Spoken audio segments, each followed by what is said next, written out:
তো দিচ্ছে এখন এখন যুব ভাতা দিচ্ছে, শুনতে খুব ভালো লাগছে। ১,৫০০ টাকা মাসে দিচ্ছে। ১ কোটি ছেলে মেয়ে অ্যাপ্লিকেশন করেছে। এটা একটা নাটক নয়, ভাবতে পেরেছেন? ১ কোটি ছেলে অ্যাপ্লিকেশন মানে বেকারত্বের জ্বালায় চলছে। তাহলে কত? এই জ্বালাটা কিভাবে আপনি কাটাবেন? ১,৫০০ টাকা মাসে দিলে হবে তো? পার ডে ৫০ টাকায় সংসার চলবে তো? বিয়ে শাদী করবে না সে? পরিবার পরিকল্পনা নেবে না সে? তাই আপনাদের বলবো, জোড়া ফুল ভবিষ্যৎটা খারাপ করছে। ১,৫০০ টাকা দিয়ে বেকার রাখছে। বেকারের পরে যদি সে বিয়ে করে ফেলে, সংসার ধর্ম হয়, বাচ্চা কাচ্চা হয়, তাহলে সেই বেকারত্বের জ্বালাই জ্বলবে। তাহলে তার বাচ্চার জন্য একটা লাট্টুজেন্ট দুধ হোক আর যাই হোক, তার জামা কাপড় কিনে আনার মতো সামর্থ্য থাকবে না। তখন এই তৃণমূলের নেতারা হাতে বোম তুলে দেবে, পিস্তল তুলে দেবে, এই অন্যায় কাজটা কর, তুই তাহলে একটু টাকা পাবি। এই সমাজ ব্যবস্থা আনতে চাইছে। আমরা ওই সমাজ ব্যবস্থাকে বন্ধ করতে চাইছি। জোড়া ফুল বলছে ১,৫০০ টাকা দেবে, আর খামচিহ্ন লাল ঝান্ডা বলছে আপনারা আমাদের ক্ষমতার মসনদে নিয়ে আসুন, আমরা পরিবার পিছু একজন করে চাকরির ব্যবস্থা করবে, স্থায়ী চাকরি। ও ১,৫০০ টাকা, আমরা কি বলছি? স্থায়ী চাকরির ব্যবস্থা করবে। তো যা বুঝতে পারছি, মানুষ পুরো তেতে আছে, মানুষ শুধু অপেক্ষায় আছে ২৯ তারিখ কখন আসবে, ২৯ তারিখ কখন আসবে, খাম চিহ্নে ভোট দেবে। বামেদের সমর্থন নিয়ে এখানে যে আইএসএফ আমাকে মনোনীত করেছে, এবারে মার্জিনটা আমি যতটুকু বুঝতে পারছি, আমি ৭৯ হাফ সেঞ্চুরি মারবো, তথা ৫০,০০০ হবে। আর এদিকে যিনি দাঁড়িয়েছিলেন ১ লাখ প্রথম হেঁকেছিলেন, তারপরে হাঁকলেন কি ৫০,০০০, তারপরে হাঁকলেন ২০,০০০, এখন বলছে একটা ভোট হলেও জিতবো। আমি এতটুকু বলে রাখছি, কত ভোটে হারবে সেটা উনি এখন গুনতে শুরু করে দিয়েছে। ভাঙড়ের মাটি বুঝিয়ে দেবে। ক্যানিং পূর্বটাকে ধ্বংস করেছে, ভাঙড়কে ধ্বংস করতে আসছে। নওশাদ সিদ্দিকী জিতলে নাকি লক্ষ্মীর ভান্ডার বন্ধ হয়ে যাবে, নওশাদ সিদ্দিকী জিতলে নাকি ঘরের টাকা আসা বন্ধ হয়ে যাবে, নওশাদ সিদ্দিকী জিতলে নাকি এই হবে সেই হবে।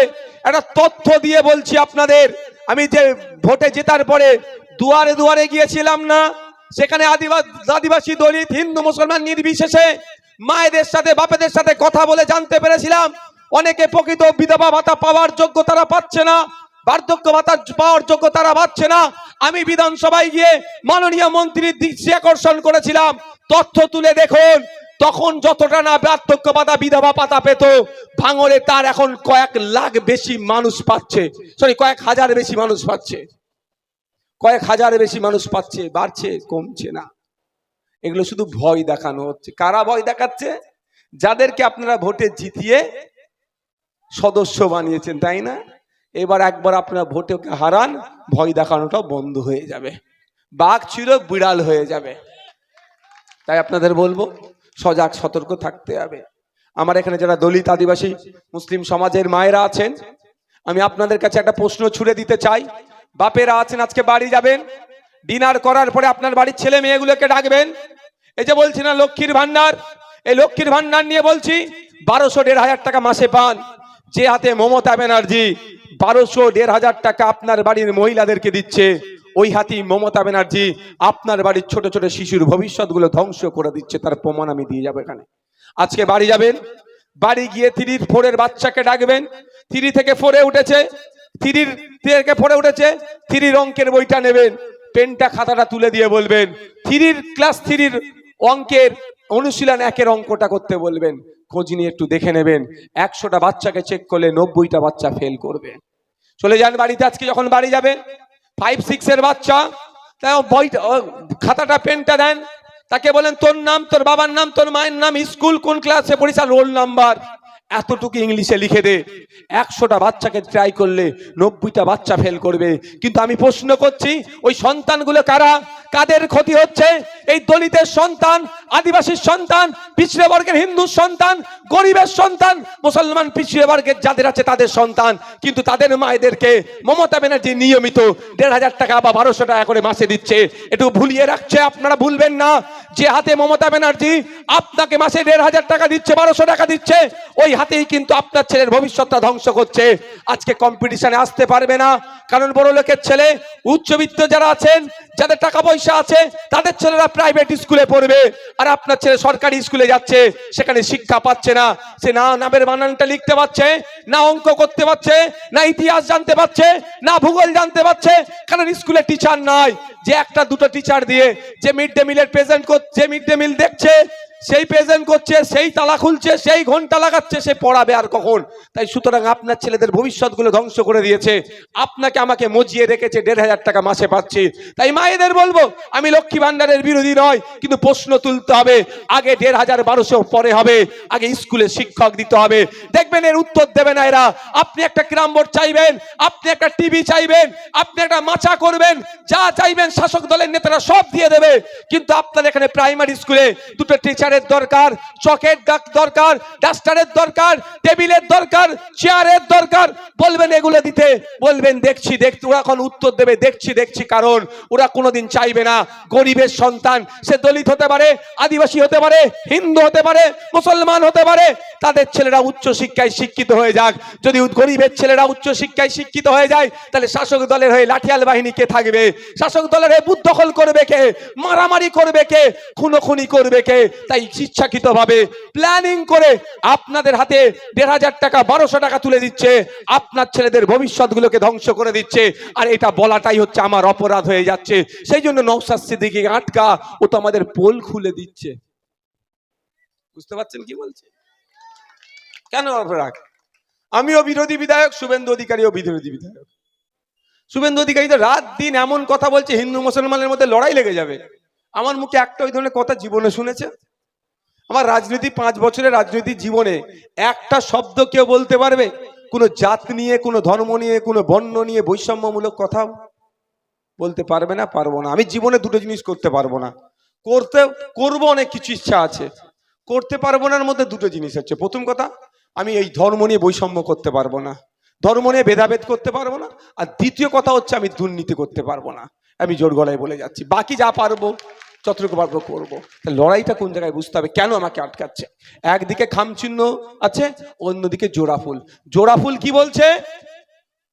যে চাকরি ইন্টারভিউয়ে যারা যাচ্ছে ভিডিও রেকর্ড করব না, তার জন্য কোটি কোটি টাকা খরচ করে কলকাতা হাইকোর্ট থেকে সুপ্রিম কোর্টে ছুটে চলে যাচ্ছে, ইন্টারভিউয়ের ভিডিও রেকর্ড করব না। আর খামচিহ্ন বামপন্থীরা কি বলছি আমরা? ইন্টারভিউ শুধু ভিডিও নয়, আপনার পাশে পালপাড়ার কোনো আমার একটা মায়ের সন্তান, কোনো একটা বাপের কন্যা হোক, আর্থিকে মন্ডলের বাড়ির ছেলে হোক, আর এদিকের ফিরোজের বাড়ির ছেলে হোক, দেখার দরকার নাই। যোগ্যতার ভিত্তিতে 100 রোস্টার মেনটেন করে চাকরির ব্যবস্থা হবে। আজকে দেখুন মায়েদের হাতে 1000-1200 টাকা দিচ্ছে, কিন্তু সাথে সাথে এই মায়ের ছেলেরাই যখন চাকরির জন্য যাচ্ছে 15-20 লাখ টাকা চাইছে। ওই সিস্টেমটা করে রেখেছে জোড়া ফুল। আর খামচিহ্ন বামপন্থীরা কি বলছে?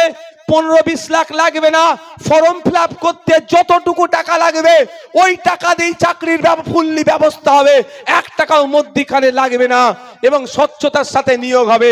ওর জোড়া ফুল সুপ্রিম কোর্টে যাচ্ছে যাতে না ইন্টারভিউয়ের ভিডিও রেকর্ড করে।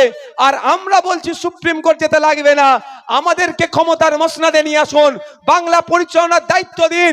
আপনি এই পালপাড়ার ছেলে হোক, আর ওখানে কাজীপাড়ার ছেলে হোক, মোল্লাপাড়ার ছেলে হোক, আর্থিকা মন্ডল সাহেবের বাড়ির ছেলে হোক, পরীক্ষা কেন্দ্রে যাবে, তার নমিনাল যেটা ফিজ আছে সেটা দিয়ে পরীক্ষা বসবে, পরীক্ষা দিয়ে বাড়ি আসবে নির্দিষ্ট টাইমের মধ্যে। ওএমআর শিটগুলোর একটা কপিতে পরীক্ষা দিয়ে আসার সাথে সাথে যখন বাড়ি ফিরবে ওএমআর শিটের একটা কপি নিয়ে আসবে হাতে। অর্থাৎ ইনি কি উত্তর দিয়েছেন, উনার একটা উত্তরপত্র সাথে নিয়ে আসবে। আর আমরা সাথে কি করব? যারা যতজন পরীক্ষা দেবে, 10 লাখ 20 লাখ 30 লাখ যাই পরীক্ষা দিক না কেন, 10 20 30 লাখের কে কটা সঠিক উত্তর দিয়েছে, কে কটা ভুল উত্তর দিয়েছে, শুধু আমরা যারা সরকারে থাকবো তারা দেখবে নয়, আমরা ইন্টারনেটে আপলোড করে দেব। শুধু পশ্চিম বাংলা নয়, ভারতবর্ষ নয়, পৃথিবীর যে কোনো প্রান্ত থেকে বসে যদি দেখতে চায় টিকে মন্ডলের ছেলেটা কি পরীক্ষা দিয়েছে, কেমন পরীক্ষা দিয়েছে, সুকান্ত বাবুর ছেলেটা কি পরীক্ষা দিয়েছে, নওশাদ সিদ্দিকীর ভাই কি পরীক্ষায় কত উত্তর, কি সঠিক উত্তর দিয়েছে, পৃথিবীর যে কোনো প্রান্ত থেকে চাইলে দেখতে পাবে। এ স্বচ্ছতা আমরা আনতে চাইছি। ওই জন্যই তো নওশাদের উপরে রাগ। নওশাদ যদি বলে আমাকে 10টা চাকরি দিচ্ছি আমি বিক্রি করবো, দাও বলে নিয়ে নে, তুই 20টা নে রে ভাই, তুই চুপ কর, আমাদের পোল খুলিস না। কিন্তু তো আমার দ্বারাই হবে না, কারণ আমার একটা ধর্ম আছে, আমি জোর গলায় বলি ধর্মের আমি একজন, আমরা পরকালকে বিশ্বাস করি। আবার যারা ভারতবর্ষের, আমাদের সত্যি আমাদের গর্বের বিষয়, যারা নাস্তিকতায় বিশ্বাস করে তারাও মাথা তুলে থাকতে পারবে, তাদের সেটা বিশ্বাস। যারা হিন্দু ধর্মে বিশ্বাস করে, যারা খ্রিস্টান ধর্মে বিশ্বাস করে, যে ধর্মে বিশ্বাস করে মাথা তুলে বাঁচতে পারবে, এটা দেশের আমাদের বিউটি। তারপরে আমি বলছি কি, আমি তো ওই রকম কাজ করতে পারবো না। শুধু তাই নয়, সমস্যা কোথায় হয় জানেন? ইন্টারভিউয়ে। আপনি টিকে মন্ডল বাবু বা পালপাড়ার একটি ছেলে বা মেয়ে যার বাবা মা আর্থিকভাবে দুর্বল কিন্তু মেধাযুক্ত, তার বাবা লেদার কমপ্লেক্সে কাজ করে মেহনত করে, তার মা পরের বাড়িতে পরিচারিকার কাজ করে কিছু ইনকাম করে ছেলে মেয়েটাকে উচ্চ শিক্ষায় শিক্ষিত করলো, রিটেনে পাস করলো, কিন্তু ভাই গিয়ে ফেল হয়ে গেল। কারণ কি? 15 লাখ দিতে পারেনি বলে। আমি পালপাড়ার মায়েদেরকে বলবো, বাপেদেরকে বলবো, আসুন আমাদের হাতকে শক্ত করুন। আপনার বাড়ির মেয়েটি ছেলেটি যদি মেধাযুক্ত হয়, ওই 550 বা 330 টাকার ফর্ম ফিল আপটাই প্রথম, ওইটাই শেষ। চাকরি পেতে গেলে আর 1টা টাকা লাগবে না। হ্যাঁ, মেধার কম্পিটিশন হবে। ভাইবা টেবিলে কি হয়? নওশাদ সিদ্দিকী যাচ্ছে, কিরে ছেলে কেমন আছিস না আছিস, কেমন কিসে আসলে না আসলে গল্প করলো, ছেড়ে দিল। আর ফিরোজ গেল, তাকে গুচ্ছের কোশ্চেন করলো, যে কটা কোশ্চেন করেছে সব উত্তর দিয়েছে। রাইনুর গেছে, যে কটা কোশ্চেন করেছে ভাইবার টেবিলে সব উত্তর দিয়েছে, কিন্তু অমুক জনকে শুধু নাম, ঠিকানা, কোথা থেকে এসছিস, কোন গাড়িতে এসছিস জেনে ছেড়ে দিল। রাইনুর যে কটা কোশ্চেনের সব উত্তর দিল, ওকে 10-এর মধ্যে দিল 4। আর এ বেটা যাকে তোর বাড়ি কোথায়, কিসে এসলি না এসলি, কেমন আছিস, একে দিল 10-এ 9। বুঝতে পারছেন? 5টা করবে কে? রাইনুর করবে না, ওই 10-এ 9 যাকে দিয়েছে। কিন্তু ও যুক্ত অক্ষর বানান করতে পারে না, কিন্তু মাল দিয়ে দিয়েছে 15 লাখের। এই জন্য আমরা বলছি, আমরা ভিডিও রেকর্ড করে রাখবো। ইন্টারভিউ টেবিল হবে, রাইনুর পরীক্ষা দিতে গিয়ে ইন্টারভিউ যাবে, সেই টিকে মন্ডলের বাড়ির ছেলেটা আসবে, আমার ভাই আসবে, আপনার ছেলে আসবে, আপনার কন্যা আসবে, দেখার প্রয়োজন নাই। প্রত্যেকটা যে ইন্টারভিউ দেবে, ইন্টারভিউ টেবিলে ভিডিও রেকর্ড হবে। যে কোনো সময় যদি মনে করে টিকে মন্ডল সাহেবের ছেলে যে আমার সাথে বৈষম্য হয়েছে, আমি এর থেকে ভালো পরীক্ষা দিয়েছি, আমাকে নম্বর কম দিয়েছে, সে চ্যালেঞ্জ করে কোর্টে যেতে পারে। আর সেই ভিডিও রেকর্ড আমরা সংরক্ষণ করে রাখবো। কোর্ট যখন চাইবে আমাদের কাছ থেকে আমরা দিয়ে দেব। এই স্বচ্ছতা আনতে চাইছি। এই স্বচ্ছতা আনলে কি হবে? অন্ধকার জগতের প্রাণী যারা হয় তারা আলোকে পছন্দ করে না। যারা দুর্নীতিগ্রস্ত, যারা তোলাবাজ, যারা চাকরি বিক্রি করে যাদের সংসার চলে, চাকরি বিক্রি করে যাদের হাঁড়ি চড়ে, তারা তো আমাদেরকে আটকাবে ভাই। এবার আপনারা ডিসাইড করুন। খাম চিহ্ন বলছে, এখানের জন্য বলছি, রাজারহাটে আবার কাস্তাতুরি তারা চিহ্নের কথা বলছে, কসবাতের কাস্তাতুরি তারা চিহ্নের কথা বলছে, মিনাখাতে খাম চিহ্নের কথা বলছে, ক্যানিং পূর্বে খাম চিহ্নের কথা বলছে। অর্থাৎ 294টা জায়গাতে খাম চিহ্ন আর লাল ঝান্ডা যা কথা বলছে একটু আপনি শুনে রাখুন কি বলছে। ওরা সুপ্রিম কোর্টে যাচ্ছে ইন্টারভিউ আটকাতে, ভিডিও রেকর্ড। আর আমরা বলছি আমাদের জনগণের ট্যাক্সের টাকা খরচ করে সুপ্রিম কোর্টে যাওয়ার দরকার নেই। আমরা জনগণকে স্বচ্ছভাবে নিয়োগের জন্য আমরা ভিডিও রেকর্ড করে রাখবো। পারলে আপনারা যখন তখন কোর্টের মাধ্যমে চাইবেন চেক করে নিতে পারেন। এবার আপনারা কাকে গ্রহণ করবেন? জোড়াফুল যে আপনার ছেলের চাকরির জন্য অলরেডি 15-20 লাখ টাকা ডিমান্ড করছে, না খাম চিহ্ন যে 550-330-এ আপনার ছেলের চাকরি হবে? বলুন আপনারা। এখন তো দিচ্ছে এখন যুব ভাতা দিচ্ছে, শুনতে খুব ভালো লাগছে, 1,500 টাকা মাসে দিচ্ছে। 1 কোটি ছেলে মেয়ে অ্যাপ্লিকেশন করেছে, এটা একটা নাটক নয়। ভাবতে পেরেছেন? 1 কোটি ছেলে অ্যাপ্লিকেশন মানে বেকারত্বের জ্বালাই চলছে। তাহলে কত? এই জ্বালাটা কিভাবে আপনি কাটাবেন? 1,500 টাকা মাসে দিলে হবে তো? পার ডে 50 টাকায় সংসার চলবে তো? বিয়ে শাদী করবে না সে? পরিবার পরিকল্পনা নেবে না সে। তাই আপনাদের বলবো, জোড়া ফুল ভবিষ্যৎটা খারাপ করছে, 1,500 টাকা দিয়ে বেকার রাখছে। বেকারের পরে যদি সে বিয়ে করে ফেলে, সংসার ধর্ম হয়, বাচ্চা কাচ্চা হয়, তাহলে সেই বেকারত্বের জ্বালাই জ্বলবে। তাহলে তার বাচ্চার জন্য একটা লাট্টুজেন্ট দুধ হোক আর যাই হোক, তার জামা কাপড় কিনে আনার মতো সামর্থ্য থাকবে না। তখন এই তৃণমূলের নেতারা হাতে বোম তুলে দেবে, পিস্তল তুলে দেবে, এই অন্যায় কাজটা কর, তুই তাহলে একটু টাকা পাবি। এই সমাজ ব্যবস্থা আনতে চাইছে, আমরা ওই সমাজ ব্যবস্থাকে বন্ধ করতে চাইছি। জোড়া ফুল বলছে 1,500 টাকা দেবে, আর খামচিহ্ন লাল ঝান্ডা বলছে আপনারা আমাদের ক্ষমতার মসনদে নিয়ে আসুন, আমরা পরিবার পিছু একজন করে চাকরির ব্যবস্থা করবে, স্থায়ী চাকরি। ও 1,500 টাকা, আমরা কি বলছি, স্থায়ী চাকরির ব্যবস্থা করবো। শুধু তাই নয়, পরিবার পিছু অন ফ্যামিলি অন জব, মানে বুঝতে পারছেন, এই ব্যবস্থা করব। দিদিমণির মতো আমি বলবো না ডবল ডবল চাকরি, কি বলছি বুঝে আসছে? দিদিমণি ডবল ডবল চাকরির গল্প শুনেছে, ডবল চাকরি তো দূরের কথা, প্রকৃত যারা চাকরি করেছিল 26,000-এর মতো যারা বৈধ ছিল, তারাও আজকে বাদ হয়ে গেল। তাই আপনাদের ভাবতে হবে কাকে গ্রহণ করবেন। কাকে কান নিয়ে চলে গেল, কাকের দিকে হাত, কাকের দিকে তাকাবেন না নিজের কানে হাত দেবেন, সেটা আপনাদেরকে একটু ভাবতে হবে। আমি আর 5 মিনিট বক্তব্য দেব, এনার্জি আছে আপনাদের? আমার ভাই সকাল থেকে চলছে, আমার একটু এনার্জি ডাউন আজকে, বুঝতে পারছি। আর 5 মিনিট বক্তব্য দিয়ে ছেড়ে দেবো, কারণ রাগ হচ্ছে না তো? আমাদের পশ্চিমবাংলায় সরকার চলছে না, একটা সার্কাস চলছে, এই সার্কাসটা বন্ধ করতে হবে তো। সার্কাস দেখতে গেলে ওই সার্কাস আছে যখন শীতকালে দেখতে যাবেন, যাদের ইচ্ছা হবে, কিন্তু সরকারের সার্কাস হলে তো সমস্যা।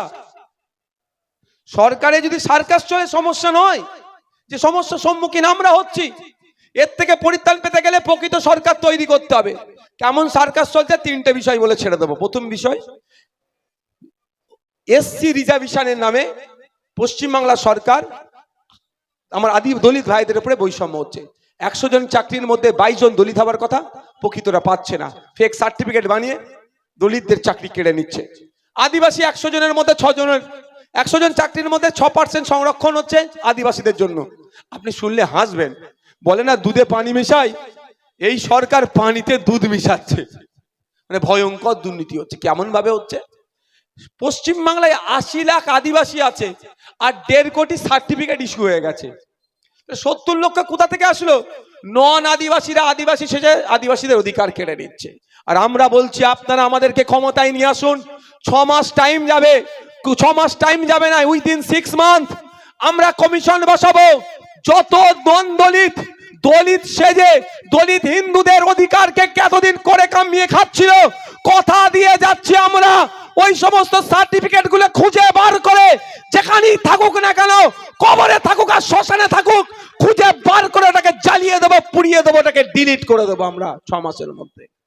70 লাখ ফেক সার্টিফিকেট নিয়ে আদিবাসীদের অধিকার কেড়ে নিচ্ছে। আপনাদের কথা দিয়ে যাচ্ছি, আপনারা আমাদের যদি সরকারে আনেন, উইদিন 6 মান্থ 6 মাসের মধ্যে আমরা কমিশন বসিয়ে যত ফেক এসটি সার্টিফিকেট আছে এগুলোকে বাতিল করে দেব, এবং সাথে সাথে যারা এগুলো ইস্যু করেছে তাদের বিরুদ্ধে আইনত ব্যবস্থা গ্রহণ করে তাদের জেলের ভাত খাওয়াবো, একটাও ছাড় পাবে না।